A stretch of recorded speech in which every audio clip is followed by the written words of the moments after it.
मैं अकेले 1.5 साल तक तो मैंने सिर्फ दारू पिए और मैंने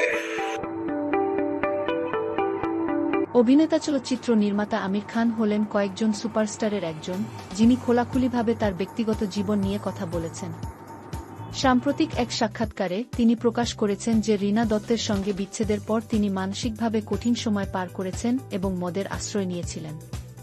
স্বীকার করেছেন যে রীনা দত্তের সঙ্গে বিচ্ছেদের পর তিনি গভীর মানসিক অস্থিরতার মধ্যে পড়েছিলেন। প্রায় 2 থেকে 3 বছর তিনি কাজ থেকে দূরে সরে যান এবং চিত্রনাট্যের সঙ্গে নিজেকে সম্পৃক্ত করা বন্ধ করে দেন। তিনি নিজেকে হারিয়ে ফেলেছিলেন এবং রাতে ঘুমাতে পারতেন না, যার ফলে মদ্যপানের দিকে ঝুঁকে পড়েন, যদিও আগে তিনি কখনো মদ ছুঁয়েও দেখেননি। ধীরে তার মদ্যপানের মাত্রা এতটাই বেড়ে যায় যে তিনি প্রতিদিন পুরো একটি বোতল মদ পান করতেন, যা তাকে আত্মধ্বংসের পথে নিয়ে যাচ্ছিল। এই ধাপ প্রায় 1.5 বছর ধরে চলেছিল, যার মধ্যে তিনি গভীর বিষণ্ণতার সঙ্গে লড়াই করেছিলেন। आदमी जो बिल्कुल शराब नहीं पीता था वो अगले दिन से एक पूरी बोतल पी रहा है। देवदास है ना, देवदास, मैं देवदास था।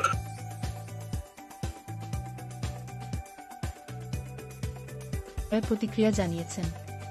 হিপ হপ ইন্ডিয়ার দ্বিতীয় সিজন বিচারক হিসেবে মালাইকা অরোরা সম্প্রতি এক প্রতিযোগীকে তার অনুপযুক্ত অঙ্গভঙ্গির জন্য শাসন করেছেন। প্রতিযোগীটি তার পারফরম্যান্স শেষ করার পরপরই মালাইকা তার অসন্তোষ প্রকাশ করে বলেন, দয়া করে তোমার মায়ের ফোন নম্বর দাও।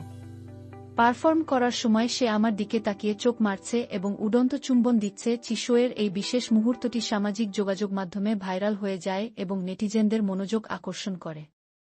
অনেক সোশ্যাল মিডিয়া ব্যবহারকারীও প্রতিযোগীর আচরণে হতাশা প্রকাশ করেছেন, আবার অনেকেই মালাইকার এই বিষয়ে কথা তোলার প্রশংসা করেছেন। फोन नंबर क्यों?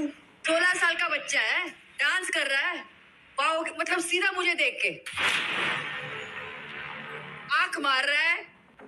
हम लोग एक दूसरे से यही बात करें कि ब्रो इसको पता भी है ना कि वो 16 साल का ही है बस, और वो क्या चीजें कर रहा है और किसके सामने कर रहा है। जस्टिफाइड था उसको डांटना, उसकी एज ही क्या है अभी ये चीज करने की। If not the best co-stars I've worked with, Shah Rukh. What a beautiful man, beautiful human being.